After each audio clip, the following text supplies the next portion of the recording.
Buenos días, buenas tardes, buenas noches, dependiendo del momento en que se encuentren viendo este video. Eh, para empezar, lo que pretendo hacer hoy es hacer una rememoranza de lo que fue la última parte, el último capítulo de la historia de la emancipación de América Latina del dominio español, dominio que duró cerca de 400 años. En este caso, lo que vamos a analizar ahora es justamente la última fase, la fase de la emancipación, la fase de la libertad. Para ello voy a munirme de una diapositiva para que podamos entender mejor cómo es que funciona este tema. La emancipación latinoamericana es un fenómeno que en su tiempo justo abarca el periodo desde 1781, cuando empiezan las rebeliones de los pueblos indígenas, tanto en el Perú como en Bolivia, que dan un poco el pie de la posibilidad de que América se pueda liberar del dominio español, hasta 1825, en que Bolivia consigue su liberación, siendo el último país en hacerlo. Primeramente, retrocedamos un poco. Desde 1600 empieza, luego del proceso de conquista de América, producto de la llegada de los españoles junto con Colón en 1492. A partir de ese momento empieza un periodo de conquista que abarca hasta 1600, y de 1600 hasta, como les decía, el momento en que Bolivia se independiza, se da justamente el proceso de la administración española con metodología, ¿no? No vamos a ver eso porque, como les decía, es parte de un tema que ya vimos con anterioridad. Pero para recordar simplemente un poco, esto es América, esto es la colonia española en América. Toda la parte amarilla que empieza en el sur de los Estados Unidos con la provincia de, perdón, con los estados de California, que se llama hoy día Texas, Nuevo México y Florida, todo lo que es México actualmente, todo lo que es Centroamérica, considerando las islas del Caribe y de las Antillas, y aquí en América del Sur, Venezuela, Colombia, Ecuador, Perú, Bolivia, Argentina, Chile, Uruguay, Paraguay. Todo esto lo fue durante casi 200 años, colonia española.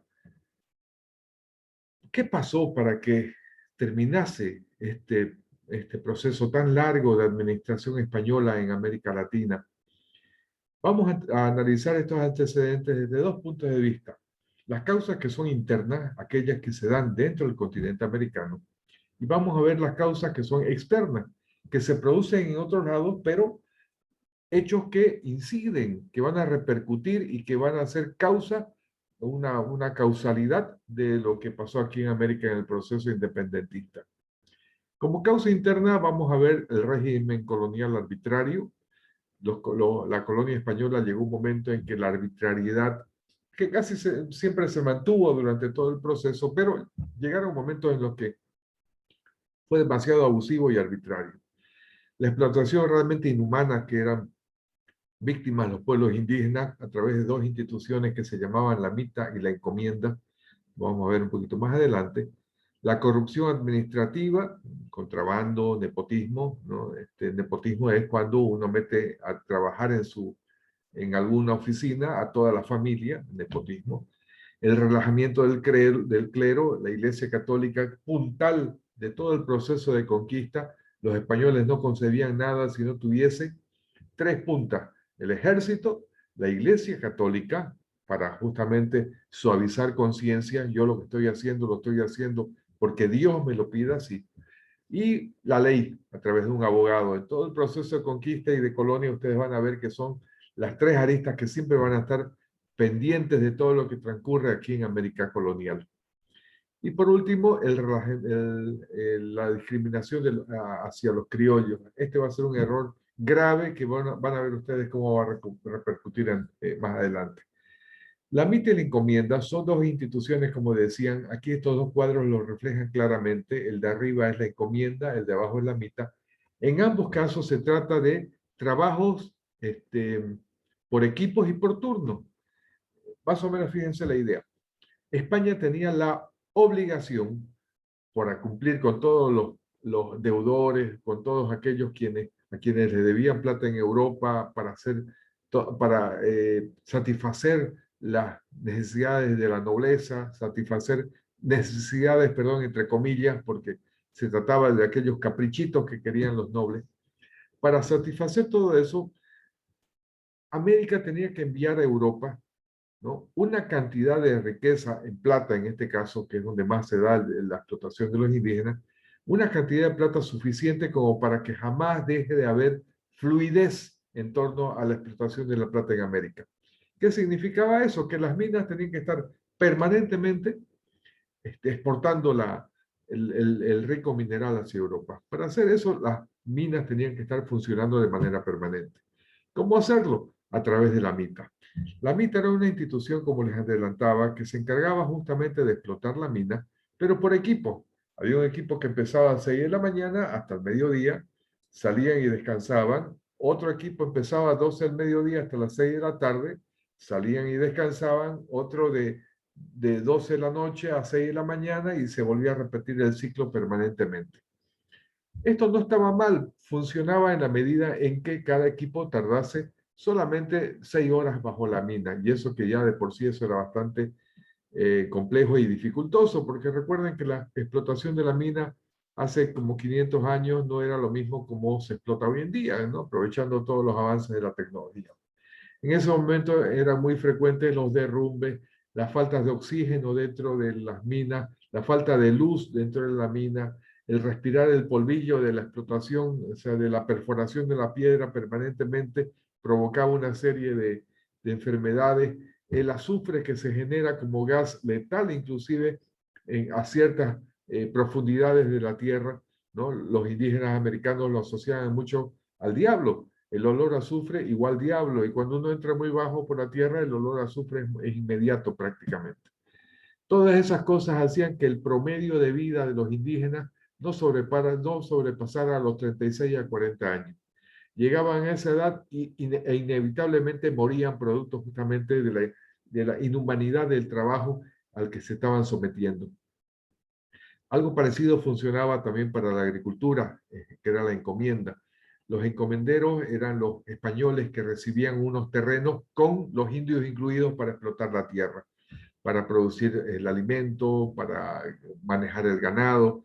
Eran prácticamente esclavos de aquellos indios y tenían que trabajar también a tiempo completo para poder producir alimentos suficientes como para mantener al indiaje de las minas, al indiaje de las ciudades que hacían los trabajos de peonaje, a las noblezas, al clero y a todo el mundo. Para ello tenían que estar permanentemente también trabajando. Era una explotación total.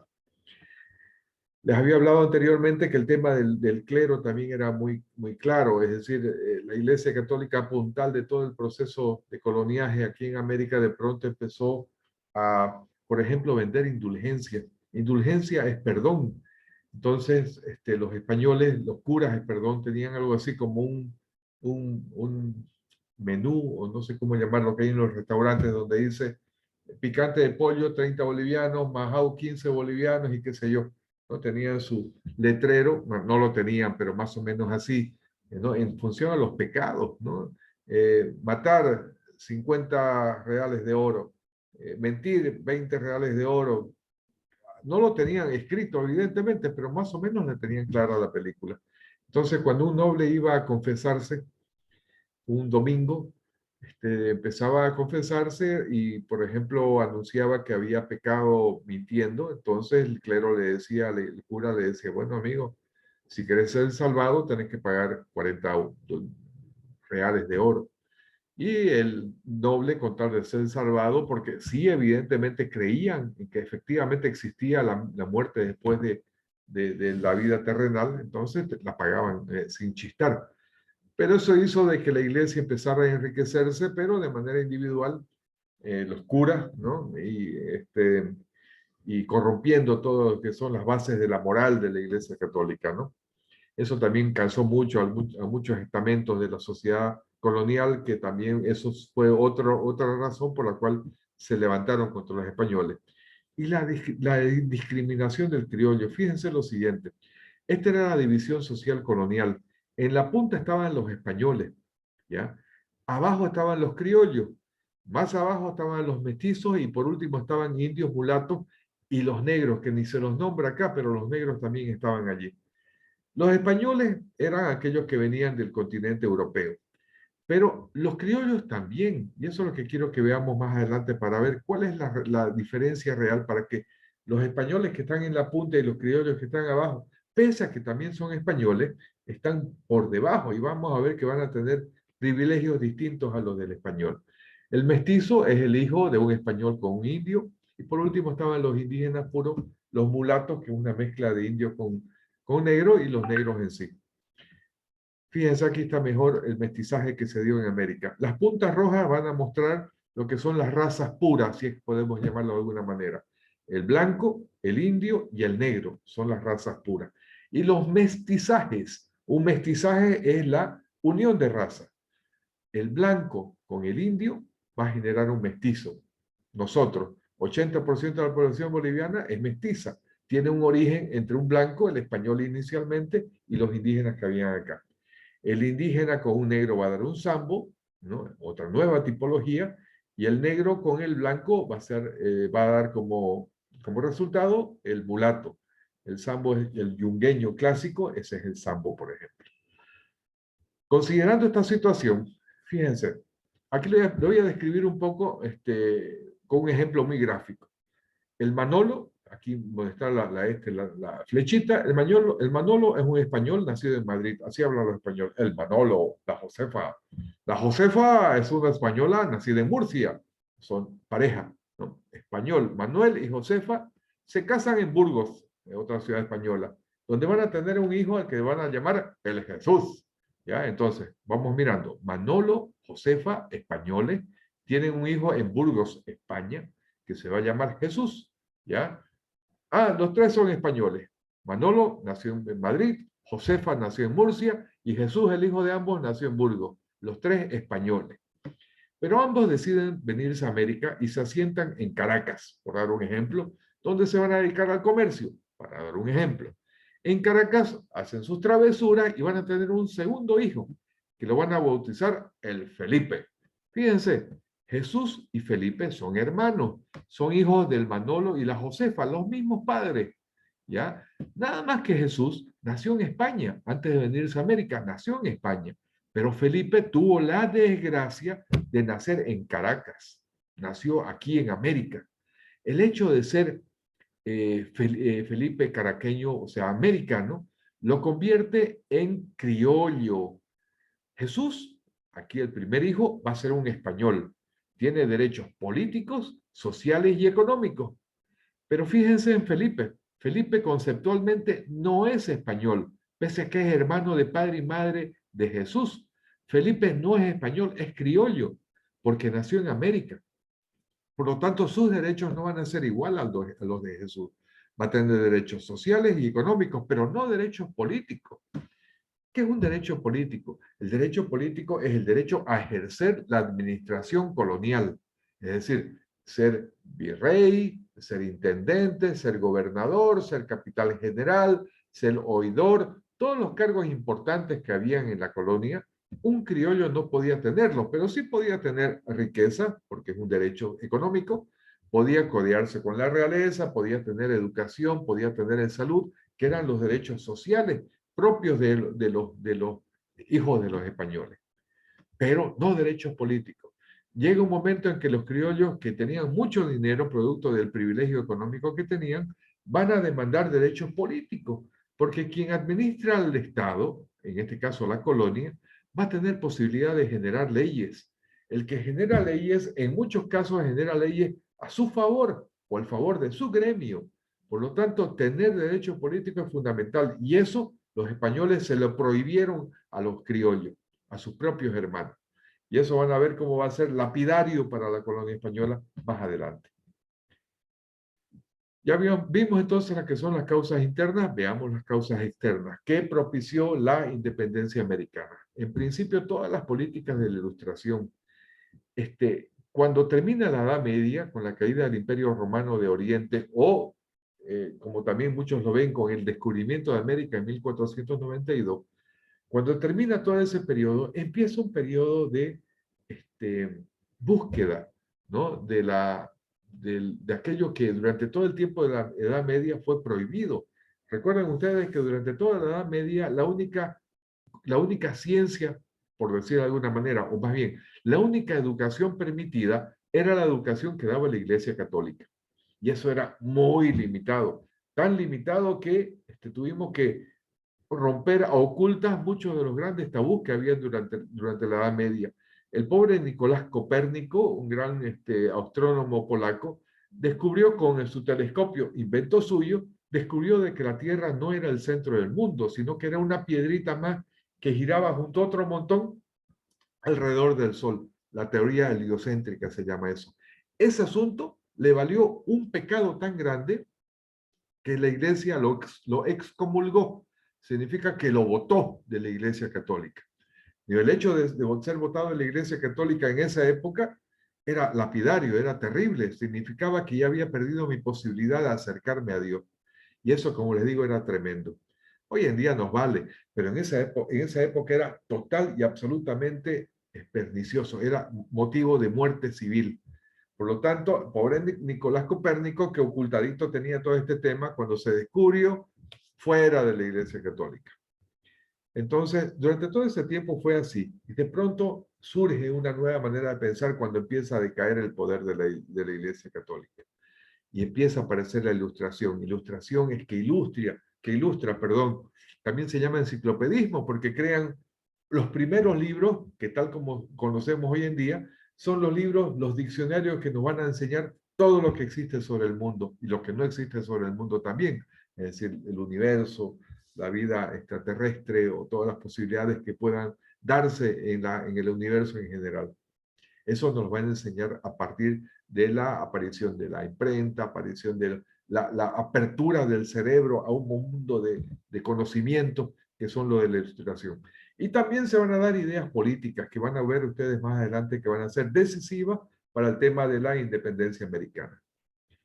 Las invasiones napoleónicas en España, este punto también es muy importante, ¿no? Cuando Napoleón es nombrado emperador después de la Revolución Francesa, emperador francés, va a empezar un proceso de captación de todos los territorios que eran sus vecinos. Empieza a dominar cada uno de los países vecinos hasta crear el gran y poderoso imperio francés que va a terminar invadiendo Francia en 1808, encarcelando al rey Fernando VII, español, poniendo a un rey títere en su lugar, a su primo hermano, a José Bonaparte, y se crea un gobierno medio clandestino en Cádiz, que se llama la Junta de Cádiz justamente. Y por último, causa externa, la independencia norteamericana en 1774 y obviamente la Revolución Francesa en 1789. Veamos un poco cada una de estas. Esto es pensamiento político. Personajes como Nicolás Maquiavelo, que aunque no es de la Ilustración exactamente, sino de un par de siglos antes, Nicolás Maquiavelo es el padre y el fundador de la política moderna. Hasta Nicolás Maquiavelo, la política era la que promulgaba San Agustín de Hipona, Santo Tomás de Aquino, es decir, que la mejor forma de ser un buen gobernante es aquella que persigue los principios de la Iglesia Católica, la fe en Dios y el temor a Dios sobre todo. Es decir, la moral se basa en los 10 mandamientos y el que cumple los 10 mandamientos es un buen gobierno.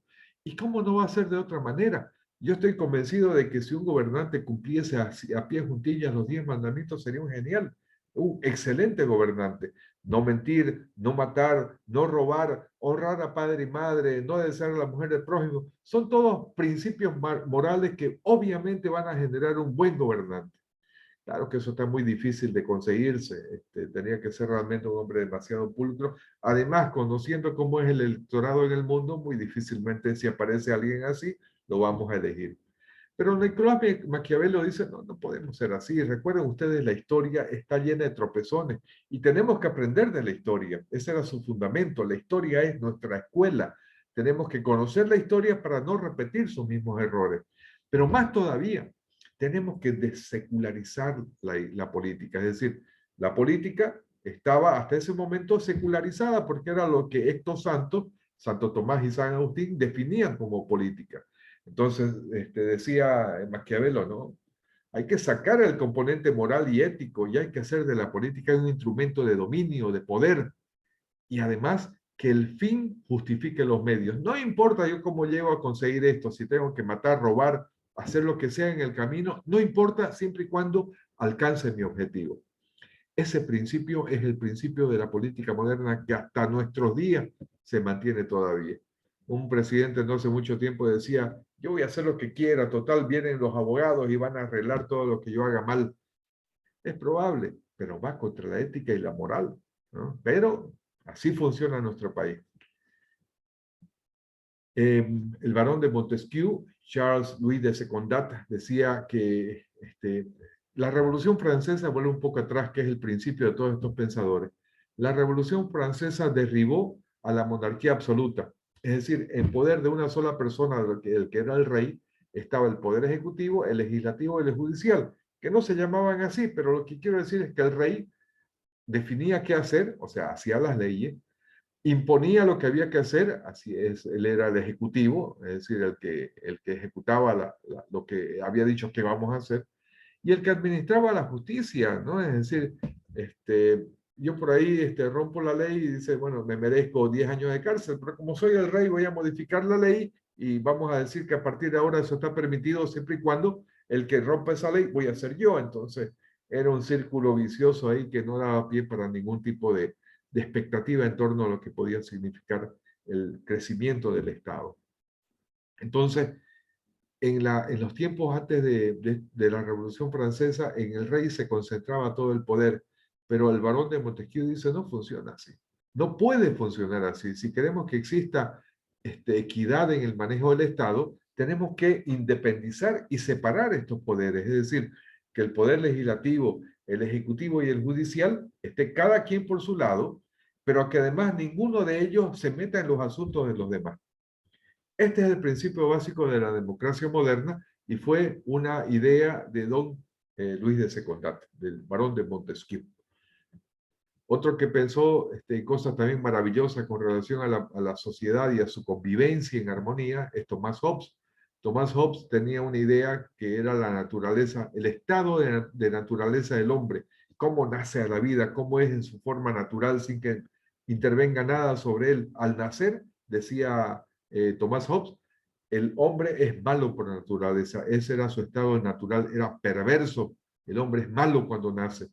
Por lo tanto, hay que encauzarlo, hay que crearle límites a toda esa su maldad, ¿no? Para ello hay que hacer leyes. Entonces dice que un Estado no puede existir si no, si no tiene a sus habitantes circunscritos a o sea, encerrados, encaminados dentro de un marco legal que pueda permitir una convivencia armónica. Homo homini lupus es su principio que significa que el hombre es el lobo del hombre, es decir, el que se va a comer, los que se van a comer entre sí, ¿no? A menos que existan, como les digo, una ley que va a ser el límite a cada uno de los demás. El principio básico del derecho, que también es una idea de Hobbes, es que mi derecho termina donde empieza el derecho de los demás. Hasta hoy en día persiste cuando estudian derecho, los que vayan a hacerlo, van a conocer de ese principio que es el básico. Mi derecho termina donde empieza el derecho de los demás. Locke, John Locke, cree que el hombre en su estado de naturaleza, a diferencia de Hobbes, que decía que es malo, dice, puede ser malo, pero además es libre, es un hombre que nace libre. Por lo tanto, esa libertad la tiene que manifestar en actitudes y en acciones básicas, como por ejemplo, ordenar sus acciones, puede disponer de sus posesiones, es el padre de la propiedad privada, John Locke, ¿no? Y que además tiene que actuar con mayor naturalidad y libertad dentro de la sociedad. Es el que consigue y hace entender el principio básico de la democracia como la independencia de los pensamientos de cada uno, porque también lo que ellos tienen en su cabeza es su propiedad privada, ¿no? Juan Jacobo Rousseau, también producto de la Revolución Francesa, cree que el hombre, además de ser malo y de ser libre, también es un hombre que es soberano. La soberanía significa capacidad de decidir por sí mismo, pero también obviamente en el marco de la ley. Pero él dice además de eso que para ponernos bien de acuerdo tenemos que tener una ley marco, algo que nos diga cómo tenemos que actuar en general en la sociedad. Una ley principal, esa ley principal es el contrato social para Rousseau. El contrato social es un documento en el que todos firmamos, ¿no? No necesariamente con nuestro puño y letra, pero sí, al adscribirnos a esa ley estamos obligados a cumplirla, y que es una ley que nos va a decir cómo se va a vivir en un Estado, ¿no? Hoy en día la conocemos como la Constitución Política del Estado. Todo esto que vimos hasta ahora son, como les decía, las ideas políticas que van a generar pensamientos nuevos en América y que van a propiciar la independencia americana. Y es natural, si me hablan de democracia, si me hablan de independencia de poderes, si me hablan de propiedad privada, si me hablan de derechos, si me hablan de ley, todo lo que hablan los precursores del pensamiento político en Europa, obviamente voy a tener que sublevarme contra el dominio español, ¿no? Obviamente. Otros aspectos que también son básicos para que se dé la independencia americana y que se producen en el extranjero, por eso es una causa exterior, es la independencia de los Estados Unidos de América. En 1776, un puñado de agricultores del sur de Estados Unidos, ¿no? Que eran plantadores de algodón, deciden también sobreponerse al dominio inglés. Y utilizando machetes, asadones, palas, van y combaten a los ingleses primero en combates de guerrilla. Si ustedes tuvieron la oportunidad de ver esta película, la fotito de Mel Gibson, El Patriota se llama, van a ver un poco cómo inician estas guerras de independencia en Estados Unidos, donde justamente gente con un menor, por lejos, con un menor pertrecho militar, sin conocimientos de la guerra como los soldados ingleses, el mejor ejército de la época en el mundo, son superados por unos agricultores. Obviamente que al final los franceses ayudan un poco, pero el inicio es lo que vale. Este tema de la independencia de los Estados Unidos va a dar pie a que aquí en América la gente empieza a pensar, si los norteamericanos agricultores, utilizando esas armas que tenían, machetes, asadones, qué sé yo, pudieron contra el mayor ejército del mundo, ¿por qué aquí en América del Sur no vamos a poder contra el ejército español? Entonces, esta va a ser la piedra de choque, la piedra angular, dicen muchos, el inicio de la emancipación americana, o sea, es como darme coraje, ¿no? Si ellos pudieron, yo también tengo que poder, el coraje que necesitaban. Y la Revolución Francesa, además de dar a esos grandes pensadores, tienen un documento que es primordial, ¿no? Hasta nuestros días, que es la Declaración de los Derechos del Hombre y del Ciudadano. Esta foto de arriba, foto es un friso, es una pintura, muestra el momento de la Revolución, el inicio de la Revolución Francesa, que es la